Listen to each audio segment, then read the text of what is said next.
I'd like to welcome you to Portland Film Beat. My guests tonight are Brett Eichenberger and Jill Remensnyder. They have a company called ResonanceProductions.com. And the first thing we're going to talk about is ResonancePro.com. But first I want to say thanks for coming, Brett. You're welcome. Jill, hello. It's always fun to have you to be with you two. I watched the Hillsborough police training video that you two made. It had two local actors that I know very well, Casey Geyer and Todd Robinson, and they did a great job in it. Actually, you wrote the story, is that right, Jill? I did write the script. It's really funny. You directed it? Yep. Okay, if you get a chance, go to ResonancePro.com and watch some of the videos that they've made. And I'd like to encourage you, if you need support making a corporate video or a commercial, something like that, contact them, because she does a great job writing, he does a great job directing, and sometimes I think those lines cross where she produces and he helps write, you know, so it's a working team. I love it. Anyway, moving forward, what first got you interested in film, Brett? Oh boy, yeah, I remember loving film since I was a little kid. Yeah. My first kind of awareness of the magic of cinema was when I was a little kid and I saw E.T. This was back in '82. And I thought, wow, there's something really special But here. that film still gets me. Yeah, well, it got me, and I was, what, 5, 6 years old, and honest truth, I wrote in a journal in 2nd grade that one day I wanted to grow up to be like Steven Spielberg. And I've known ever since then. I haven't had trouble figuring out what I wanted to do with my life. Did your parents, your father, he had an influence in that a little bit, didn't he? My dad had a lot of influence. He was into movies. He took me to crazy movies when I was a kid. Some I probably shouldn't have seen until I was older, but I went anyway. So I had a healthy taste for all kinds of different types of films. And he was in the infomercial business, and so he had cameras and editing equipment and whatnot. And after about the 5th grade, he trusted me with his gear, and so I took it out and made little movies. So this was really antiquated equipment now. How long have you, you actually never went to formal training, but you have got on-the-job training for 25 years, 20? I would say, yeah, about 25 years now. I've been doing it myself. I've had a little bit of training. I've sought out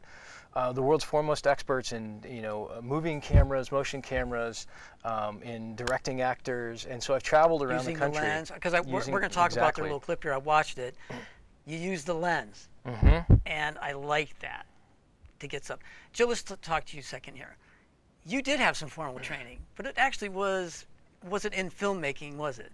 No, my background's in theater. Right, okay. But you do a lot of writing. How'd you get on board with that? Well, okay, so I went into theater. Backing up a little bit, I just always, as a child, loved the attention of being on stage. There you go. I don't apologize for it. Spotlight. Never will. And so from there, I gravitated towards theater. In college, I majored in it. But the more I immersed myself in learning about it, I gravitated more to the writing. That's being able to tell the stories that people were acting out meant more to me.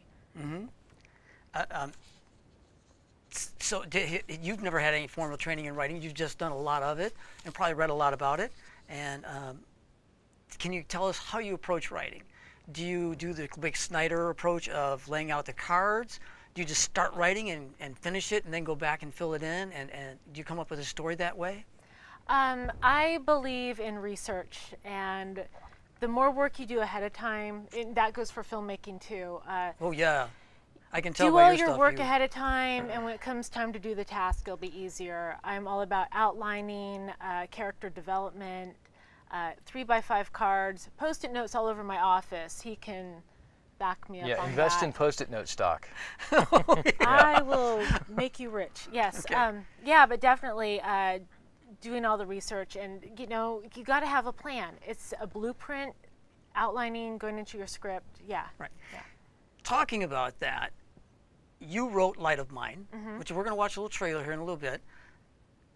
It's kind of a very touching story about the man losing his sight.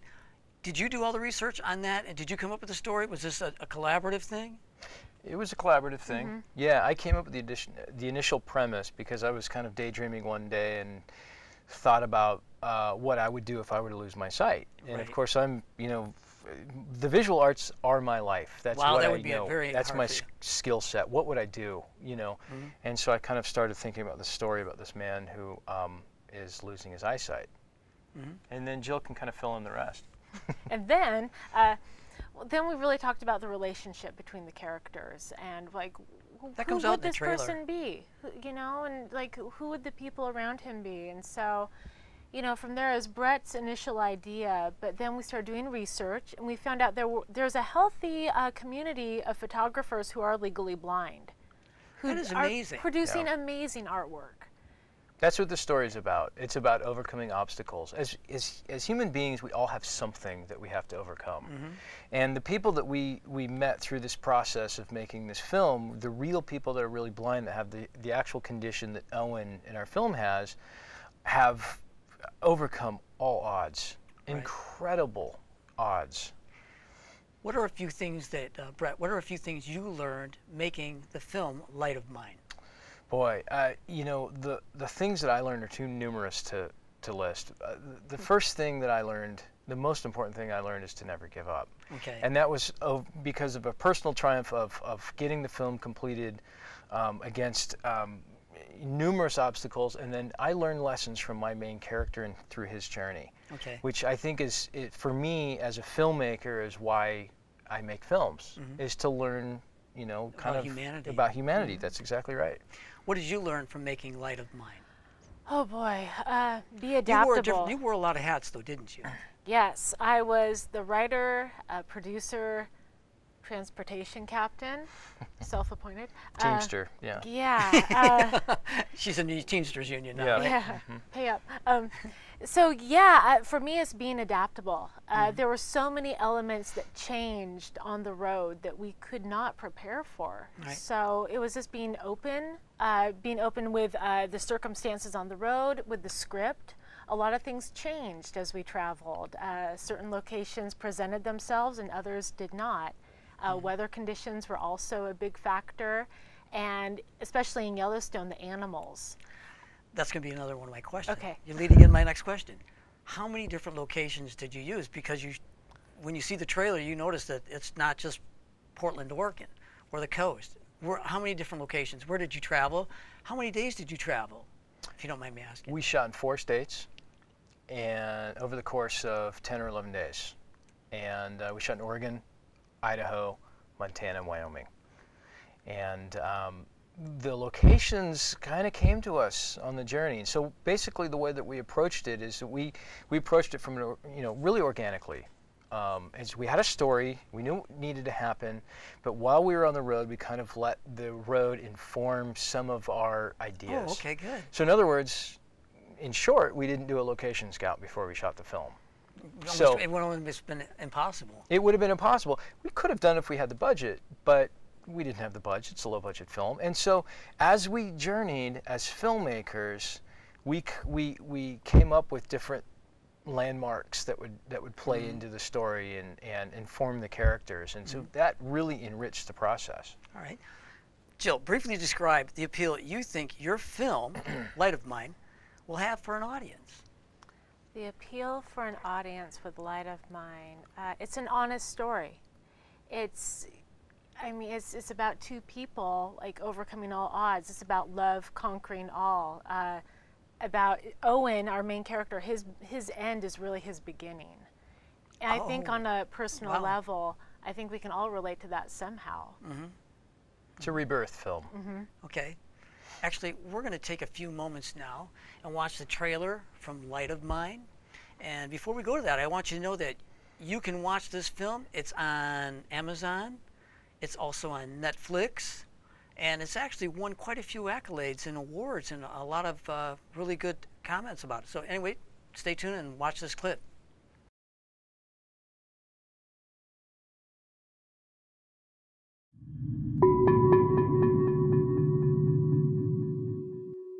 Because this is neurological, if it's affecting one eye, it's eventually going to affect the other eye as well.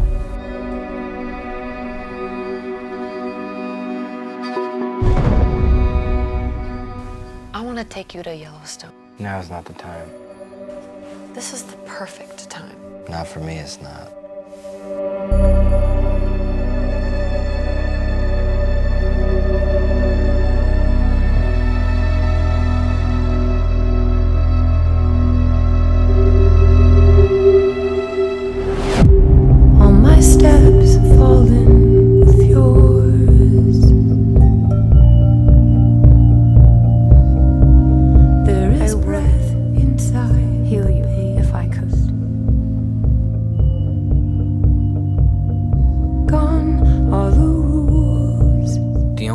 matters to me is that we're doing this together.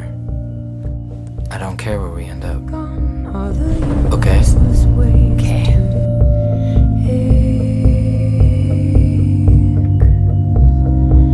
I have chosen to erase the fear, and I would take this from you now. I'd leave behind the hurt and have only joy.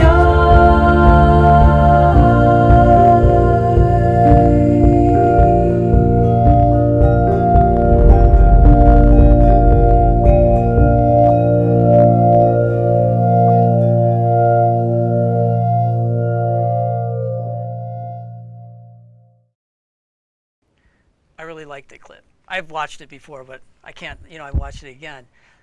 I really like the fact that you use the camera.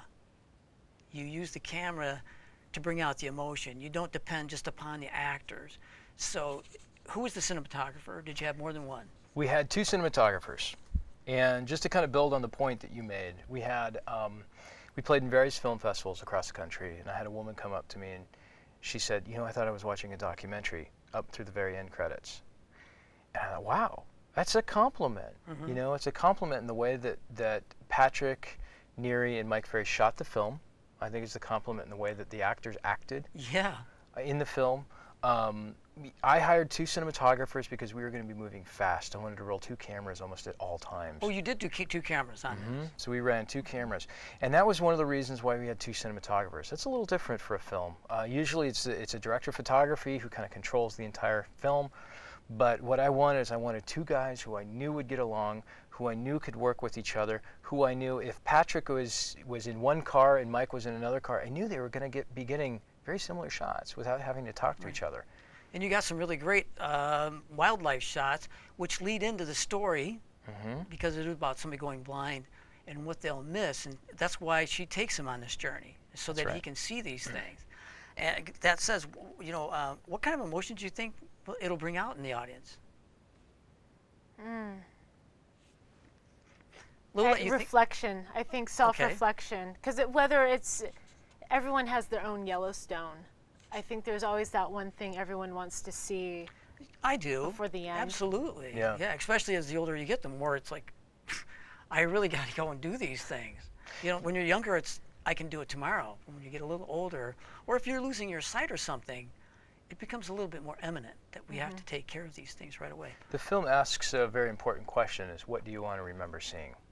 And at the the end of our journeys as humans, we reflect back, and we do this at all ages. We think about the things that we've seen, whether we've just come home from a vacation or we've just come home from a play or whatnot. There's certain memories that we have, visual memories that we have, that we take with us for the rest of our lives.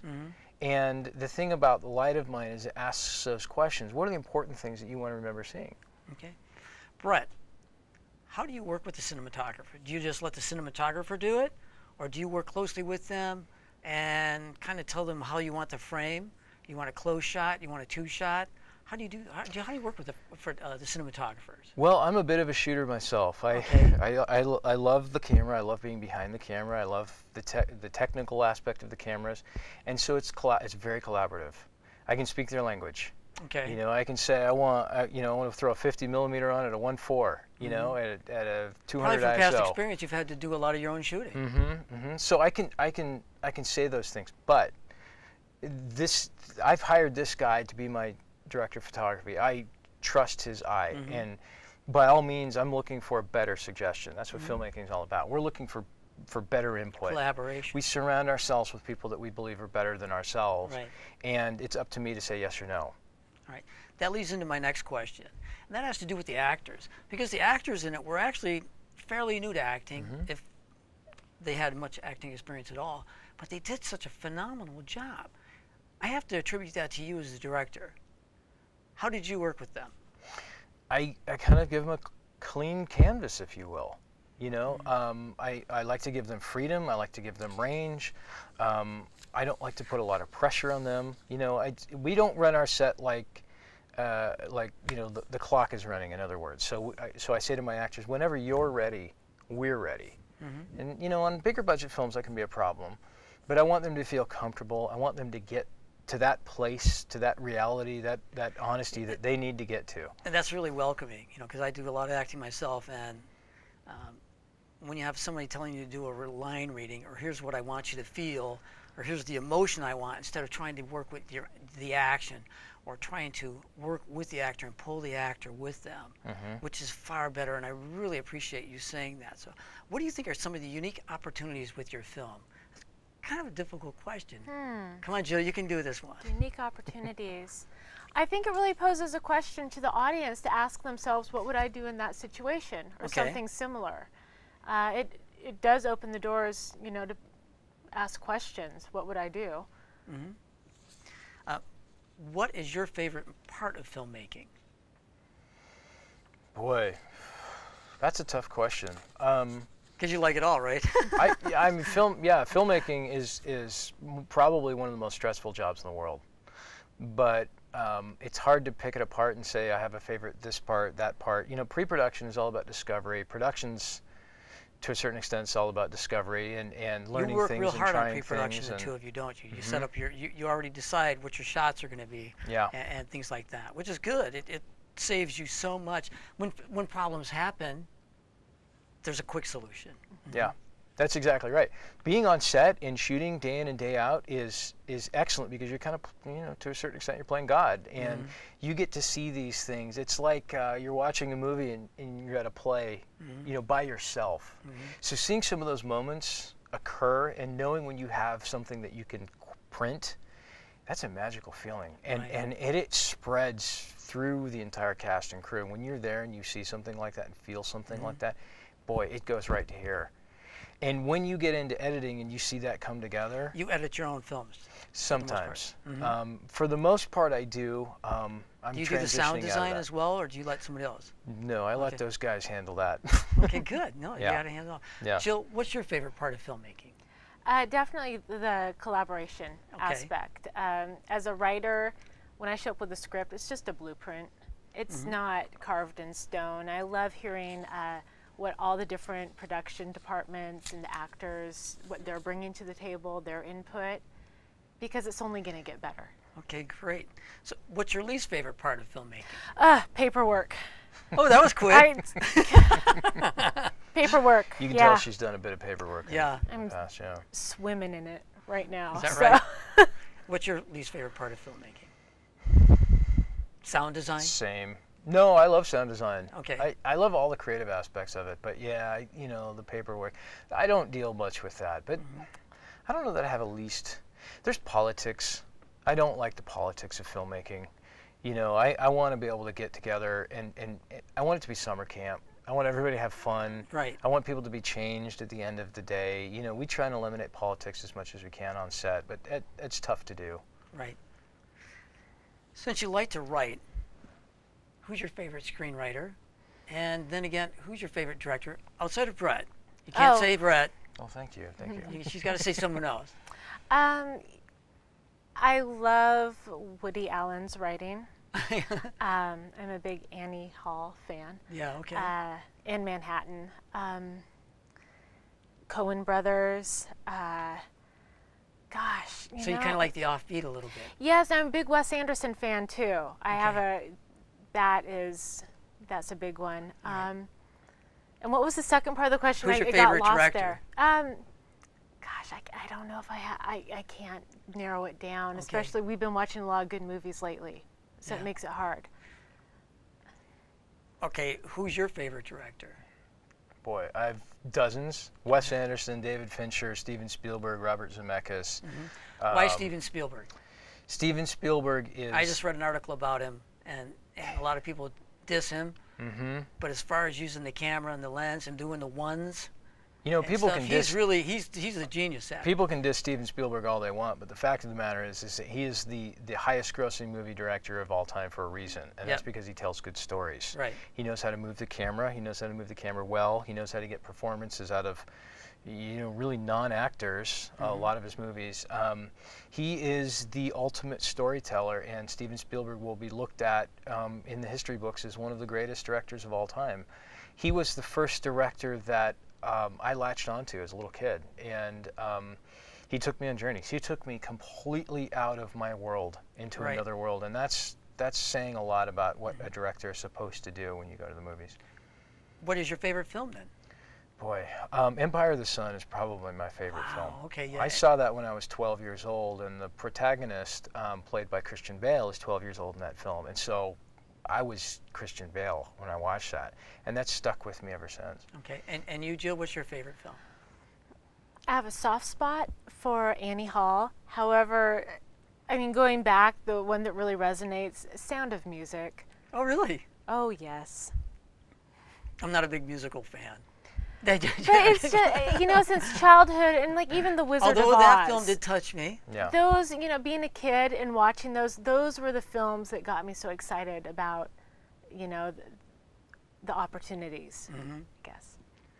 What kind of inspiration have you drawn from that then for your writing? I really rely on more observational. Well, I've seen some of it, so there's, I've seen a couple of your shorts, and we'll talk about those maybe a little later, but they're a little quirky sometimes. So Woody Allen, does he play into that quirkiness? I think so. Quirky in a good way. I don't mean that. I mean that as a sure, humorous, fun sure. way. I think it's just important. The devil's in the details, and there's so many things. I think people miss a lot of little details that tell big stories, and that's what I'm attracted to. We're going to talk about A-list actors. When you write your stories, do you think of an A-list actor or an actor in mind, or do you just write and let the character come to you and talk to you? Do you ever envision a certain actor doing some of your characters? Oh, sure. In a perfect world, I could see a lot of In a world with A-list. enough money. Yeah, of course. But honestly, for me, creating and writing characters, my goal is to write a character that actors want to portray. Okay. Yeah. So it's not like I'm going to an actor and saying, I wrote this for you. Someone's reading it and they're saying, this is me. I want this part. Brett, as a director, what A-list actor and or actress would you like to work with? Oh my goodness, this is like the favorite director's question. is. There's too many to list. Again, I think Christian Bale's at the top of the list, and that goes back to Empire of the Sun. We're the same age. I think he's extremely talented. Everything I've ever seen him in, I felt like he's given 110%, almost to the point that he's really risking his health, which... Oh, there was that, was it The Mechanic? The Mechanic, which is a phenomenal movie. I mean, he was eating like a can of tuna a day. Oh, yeah. If He's really that. serious about his craft. But, the things that I've seen Matthew McConaughey do recently have been just phenomenal. We watched True Detective. Woody Harrelson blew me away. Yeah. I've had a chance to work with Woody Harrelson just a little bit, and he's a really nice guy. And Yeah. not in a film I setting. just watched a movie recently with Christian Bale and Woody Harrelson, and I can't think of the name of it. Woody Harrelson was a meth addict and a dealer, and he was actually a very creepy person. Why can't I remember the name of it? It'll come to me, hopefully. Let's talk about God Shrink. This is your next project, right? It's our next project. Right? Yeah. And when do you hope to start shooting God Shrink? This fall. Okay. Fingers crossed. A All lot fingers of things, and toes crossed on That's that right. one, things That's change right. at a moment's notice, so it could go a month this way or a month that way. Yeah. Let's we hope never it goes a know. month this way, right? That's right. Well, That's you might exactly need right. that time to prepare. We always need more time to prepare. Yeah. so- Okay, right. You wrote it? Yeah, it was an adaptation of a novel by Michael Adams. We worked together on the adaptation. But Okay. Yeah. All right. And did you help part in the writing or just... I gave feedback. Okay. I gave notes, yeah. All right. Can you tell us a little bit about the story? Give us just a premise, not Of the course. end of the story. Oh, sure. It ends. No. The book itself is about a psychiatrist who gets a patient who claims to be God. And it's the psychiatrist's journey treating this patient. In the script, we take some more story liberties, exploring the psychiatrist is kind of at a crossroad in his life, a little bit burnt out, a little spiritually empty. and then he gets this patient that really starts testing him. Are you going to try and shoot that all in Portland? Possibly. Okay. Yeah, that's an absolute possibility. Okay. Is there a common type of film genre that you're drawn to, Brett? Boy, you know, the only genre that I'm not really drawn to is horror. Okay. It's just not my cup of tea. All right. I'm just not my thing. Is But there a every- favorite genre, though? Gosh, I really like sci-fi. You know, I love comedy because you're laughing every day. You get to laugh, right? You get to laugh all the time. It's a lot of fun. Mhm. But yeah, I mean, anything with a good story, no matter the genre. Historical, I'd love to do a historical film sometime. Okay. That'd A be period good. Yeah, piece? period piece, yeah. Wow. And Jill, what's your favorite genre? I would say I'm drawn to comedy, but any opportunity to really tell a story where a character goes through a monumental change Okay. and journey, sure. Brett, since you started at the bottom and worked your way up to being quite successful, I will say, I'm very pleased to have met you two. Would you have any advice for anyone trying to get into filmmaking, especially someone who doesn't have equipment and access to those things, which a lot of people don't nowadays? What I would say to those people is to learn and study story first and foremost. Shakespeare didn't have any cameras, and he was See, a we're still talking master about him. of storytelling. That's exactly right. He knew, he understood. Same with the Greeks. They learned the fundamentals of storytelling, and they built from there. And that's in any good movie that's out there, you like it because you like the story. You know, very rarely do people walk out of films and say, "Gosh, that was such a good movie because the special effects were awesome." Yeah. You know, that It's almost doesn't gotten work like ridiculous. that. Yeah, that's exactly right. You care about the characters, and you care about who they are and their journey. What do you consider, Jill, what do you consider the elements of a good film, and then again, the elements of a great film? A good film, you're entertained. A great film, you leave and you're asking questions. It gets you thinking, asking what if. You still care about the characters. You want to know what their journey is after the movie ends. You want to know yeah. what happens later. Okay, great. I want to thank you for watching Portland Film Beat tonight. My guests, Jill Remensnyder and Brett Eichenberger, they're great guests. I'd like to encourage you to go out there to Netflix, Amazon, and download their film, Light of Mine. It's won a lot of awards. They did a great job with it. The cinematography is phenomenal. Anyway, I'd like to thank them for being here. I'd also like to take this time to thank Ellery Nelson, who is the director. He sets up all the lights, the sound, he does everything back there, he and Christo. I also like to take this time to thank my wife, who is the producer. I love her, and she does a great job getting everything else ready for me that Ellery doesn't. Thank you for watching, and until next time, shoot for the silver screen.